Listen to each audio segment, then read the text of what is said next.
હવે આપણે આવી ગયા સાયકલની દુકાને. લેવી છે ને સાયકલ ડુગુ?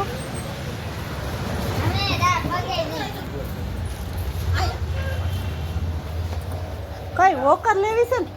વોકર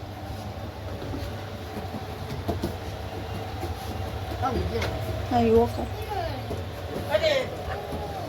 આને તું આ લઈ લઈને બાઈને કાઢી દે આપણે ભણી લીધો માગો પછી તો ભાઈ આ સાહેબ એ હાથે ના બાઈ લઈ જાય સીધો વોકર મોબાઈલ ગાડી. હા એક મિનિટ હરિયો જાડો હે ઈ 700 વાળી છે. આપણે જીમકા વચાવ રમે તા સુધી રાખવાનું પછી તો 50 નું એટલે તો 250 ની થાય ને 300 થી થાય.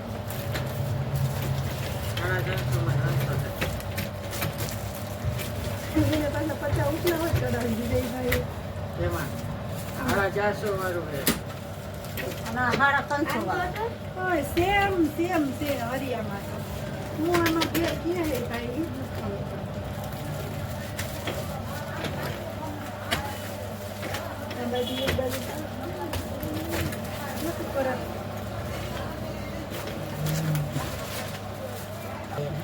કે લઈ આવી બીજી ના કરી બોલી આથી આવે જ નહીં ભાઈ. એમ કે છે આપણે થોડું સસ્તું પડે. તમે માનતા નથી. એના કરતા એમ તમારી હકીકત છે, મસ્તી નથી કરતા આપણે. હું સાચું જ કહું ને, જુનાગઢ સસ્તું હોય સિટી અહીંયા ના હોય. તને આ આપણે લેવી હા એમ તો ખરો. શું આ ના આવે આવીને જ લઈ હો મમ્મી. 100 કેટલા આવીને એન કરતા તો ઓલી મોટી હોય ઈ હારે. ના વાં જવું હોય તો ડુગલા તો લેવું પડે. ક્યાં હા ના 150 રૂપિયા. હા ઈ થોડી કાકી હકે. આ મોટા અવડા છોકરા ક્યાં હે લેવી હે ક્યાં મગે ઉભું રહે ને એ આવે ના કામ. એટલે 100 રૂપિયા છે તમારા પાસે છોટા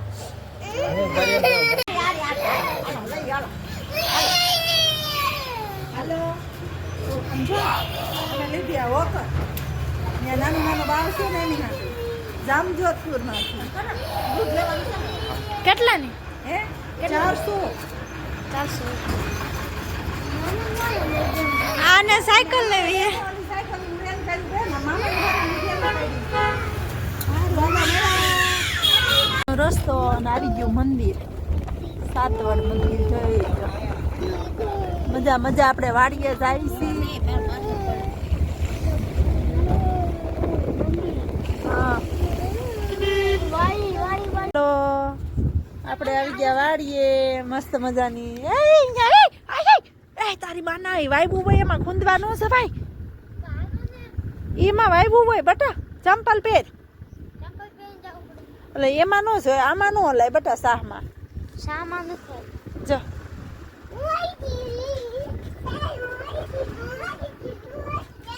એટલે મસ્ત કુંડો બનાવ્યો છે.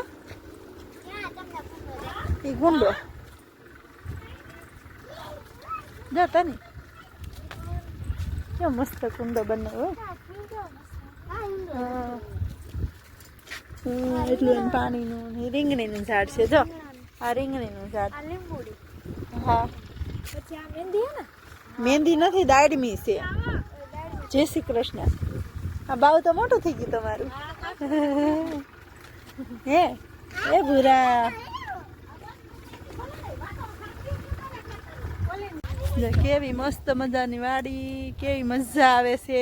ખુલ્લું વાતાવરણ. અને આમ જઈ લે અમે આવી ગયા વાડીએ. જો વાવી દીધી છે ધાણી ગુંદો ને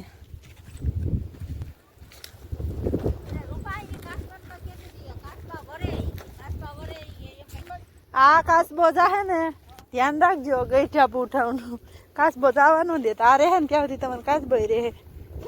હા એટલે તો શું થાય ગઈઠા પૂઠાનું આ કાચું હોય એટલે હોય એટલે નહીં. આને સરખો રાખવાનો એટલે ગઈઠા પૂઠાનું. એ ઈદ પાછો વાઈ નો એટલે અલગ થઈ જાય. તમારે ઘેરે રાખ્યો છે ને એટલે આ નથી વાસી લીધો. એ નથી ફૂકાણી ને પવન ચક્કી જોઈ લો આહા આ બધું હમું કરવાનું કા તમારે ધોઈ. બધું ખેતરમાં પડ્યું છે આવું તો બટા એમાં આમાં કામ એમ કર્યું હોય બટા ઢોરની ઘોડે આપણે જોઈ લે વાડી આવી ગયા માંડવી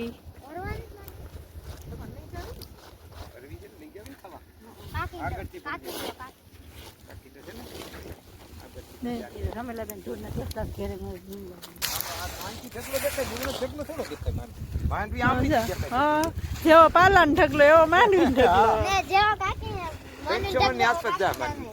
સારું સારું 300 મણ થઈ જ જાય સારું મહેનત હોય એટલે ભગવાન મીઠી છે મીઠી તમે જોવો જ ખરી ખાવ તો ખરી કડક અસલ અને તમે એમ થાય કે માંડવી આ છે ને આ માંડવી ખવાય 22 નંબર છે 22 નંબર જી 22 કે ને ઈ માંડવી ખાવામાં બહુ વાલે હા જી 22 હા કડવી વાવે બધા અને ભાવ શું આવે અને ભાવ છે અટાણે તો 1250 લગન છે હજી તો રાખવાની છે ને તમારે અમારે કે કર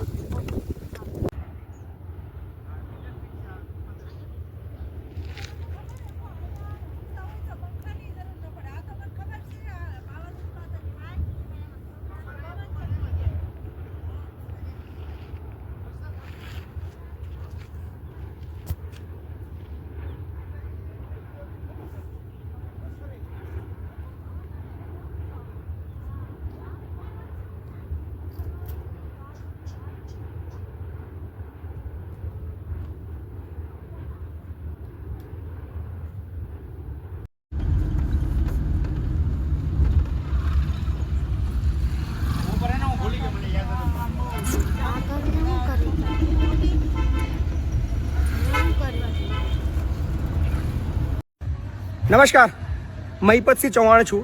એક સરસ મજાની જોરદાર વાત કરવી છે અને હું ઈચ્છું છું આ વાત ગુજરાતના દરેક નાગરિક સુધી ચોક્કસથી પહોંચાડજો.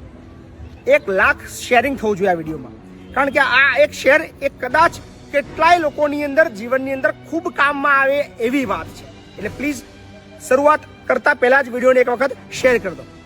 ગુજરાત સરકારના એક જોરદાર કાયદાની મારે તમને વાત કરવી છે. એક એવો નિયમ છે જે રોજ કામમાં આવે એવો છે. તમે ક્યારેક વાહન લઈને નીકળતા હોય છે, તમને રોજ અકસ્માત જોવા મળે છે. અત્યારે સાધનોની સંખ્યા એટલી બધી વધી ગઈ છે કે દરરોજ અકસ્માતો થાય છે.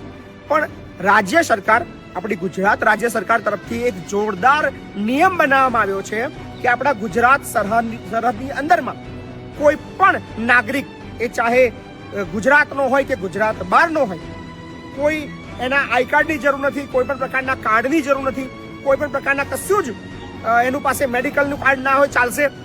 સીધું જ એની ટ્રીટમેન્ટ 50,000 રૂપિયા સુધીની સહાય એ રાજ્ય સરકાર ભોગવે છે. એટલે કે કેવી રીતે લાભ મળે છે તમને સવિસ્તાર આ માહિતી આપું છું. વિડીયોને પહેલા એક વખત શેર કરો. ગુજરાત સરહદની અંદર કોઈ પણ વ્યક્તિનું અકસ્માત થાય છે. અકસ્માત થયાના પ્રથમ 48 કલાક અને ટોટલ 50,000 રૂપિયા સુધીની જે ખર્ચ છે એ ગુજરાત સરકાર ભોગવતી હોય છે. એટલે કે માની લો કોઈ પણ વ્યક્તિનું એક્સિડન્ટ થાય, તમારે ગુજરાત રાજ્યના કોઈ પણ હોસ્પિટલની અંદર એને લઈ જવાના. એ ચાહે ખાનગી હોય, એ ચાહે ટ્રસ્ટ સંચાલિત હોય, એ ચાહે સરકારી હોય, એની કાઇન્ડ ઓફ હોસ્પિટલની અંદર તમારે લઈ જવાના. એની પ્રાથમિક સારવાર માટેની જે ખર્ચની રકમ છે મહત્તમ 50,000 રૂપિયા, યાદ રાખજો, એ તમારે ચૂકવવાની નથી. પ્રથમ 48 કલાક સુધી સારવાર દરમિયાન જેટલો પણ ખર્ચો થાય એમાં તમારે 1 પણ રૂપિયો નહીં ભરવાનો. જો તમારી પાસે કોઈ પણ હોસ્પિટલ વાળો પૈસા માંગે, મહિપતસિંહને ફોન કરો. ગુજરાતની અંદર કોઈ પણ હોસ્પિટલની અંદર તમારું જો વાહન અકસ્માત થાય છે, એની ટ્રીટમેન્ટ માટે પ્રથમ 48 કલાકમાં 50,000ની જે લિમિટ છે એની અંદર એ લોકો જો તમારી પાસે પૈસા માંગે, મહિપતસિંહને ફોન કરો. મહિપતસિંહ તમને છાતી ઠોકીને કહે છે તમને મદદ કરશે અને તમારે પૈસા નહીં ભરવા પડે, એની ગેરંટી આપું છું. હમણાં જે કિસ્સો બન્યો, આ વિડીયો બનાવવાનું કારણ પણ એ જ છે. 1 કલાક પહેલા એક હોસ્પિટલની અંદર પેશન્ટ એડમિટ થયો છે, એનું એક્ટિવા પર કંઈક એક્સિડન્ટ થયું છે. 2-3 કલાક ટ્રીટમેન્ટ ચાલી, થોડી ગંભીર હોવાને કારણે એને રિફર કરવો પડ્યો છે બીજી હોસ્પિટલમાં. પણ આજે 2-3 કલાકના સારવારના 46,000 રૂપિયા ડોક્ટરે બિલ કાઢ્યું. એની પાસે ઉઘરાણી કરી, એની પાસે માગણી કરી. પેલા ભાઈએ કીધું મારી પાસે આટલા પૈસા નથી સાહેબ, 10-15,000 રૂપિયા ઓછા કરો. એમાંથી કોઈ પરિચિત વાળો તો સીધું મને ફોન કર્યો, મહીપતસિંહ આવું થયું છે, આ હોસ્પિટલ વાળા 46,000 બિલ કાઢ્યું છે, કંઈક ઓછું કરાવડાવો ને. મેં કીધું 1 પણ રૂપિયો ભરવાનો નથી ભાઈ. શા માટે ભરવાનો છે? રાજ્ય સરકારનો પરિપત્ર છે. અકસ્માત વાહન અકસ્માત સારવાર યોજના જે છે એના નિયમિત અનુસાર 50,000 રૂપિયા સુધીની સહાય સરકાર ઉઠાવે છે. ફક્ત એક જ ફોર્માલિટી કરવાની છે. કોઈ પણ વ્યક્તિનું એક્સિડન્ટ થાય, એ વ્યક્તિ અથવા એનો સ્નેહીજન એક એપ્લિકેશન ફોર્મ ભરે, એ બાબતનું જે નિયત નમૂનાનું ફોર્મ છે સાથે એક એપ્લિકેશન કરે. આ બિલ જે ખર્ચો થયો એ ડોક્ટર હોસ્પિટલ એ જે તે જિલ્લાની જે વડી કચેરી છે ત્યાં એપ્લિકેશન કરીને એને મળી જાય છે. એટલે તમારે પૈસા ચૂકવવા નથી. છતાં પણ જો અકસ્માત દરમિયાન 50,000 થી નીચેની રકમ તમારી પાસે કોઈ પણ હોસ્પિટલ માગણી કરે, પ્રથમ 48 કલાક મહીપતસિંહનો સંપર્ક કરજો. 1 પણ રૂપિયો તમને ભરવાનો નહીં આવે, ગેરંટી આપું છું. એટલે બહુ જોરદાર યોજના છે. ગભરાવાનું છે નહીં, ડરવાનું છે નહીં, ચિંતા કરવાની નથી. અને તમામ હોસ્પિટલો અહીંયા એવું નહીં કે ભાઈ સરકારી છે કે પ્રાઇવેટ છે કે ફલાણી ઢીકણી ટ્રસ્ટની છે, કશું જ નહીં. સરકારનો પરિપત્ર છે. એક જ વસ્તુ યાદ રાખવાની, જાગૃત બનશો, તાકાતથી વાત કરશો તો તમારા પૈસા બચશે. હમણાં જ 1 કલાક પહેલા મહીપતસિંહે 46,000 રૂપિયા એક જણના બચાયા. તો મારી ઈચ્છા થઈ કે 46 એક જણા બચાયા. આવા તો ગુજરાતની અંદર અસંખ્ય લોકો છે, આપણે વધારે પૈસા બચાવીએ. એટલે જેને પણ એક્સિડન્ટ થાય પ્રથમ 48 કલાક દરમિયાન વધુમાં વધુ 50,000 ની ઉપર બિલ થાય તો તમારે ભાઈ આપી દેવાના. એની અંદર મહીપતસિંહ ફોન નહીં કરવાનો, પણ 50,000 રૂપિયા અને પ્રથમ 48 કલાકનો જે ખર્ચ છે એ રાજ્ય સરકાર ભોગવે છે. એનો મહત્તમ લાભ લેવાનો. પણ એવું નહીં કે આપણે પૈસા વાળા છે એટલે ખીચામાં હાથ નાખીને આપી દેવાના. કદાચ ગરીબ લોકો છે, ચિંતા કરવાની નહીં. કોઈ હોસ્પિટલ ના માને, મહીપતસિંહનો સંપર્ક કરજો. નીચે નંબર આપ્યો છે, ફક્ત તમારું નામ લખો, હોસ્પિટલનું નામ લખો, જગ્યા લખો અને કહેજો કે ડોક્ટર પૈસાની માંગણી કરે છે. મહીપતસિંહ તમને મદદ કરશે. ચિંતા ના કરજો. વિડીયોને શેર કરજો અને રાજ્ય સરકારની આ યોજનાનો મહત્તમ લાભ મળે, લોકો સુધી પહોંચે એવું કામ કરજો. મહીપતસિંહ તમારી સાથે છે અને કાયદો જાણશો તો ફાયદામાં રહેશો. ધન્યવાદ.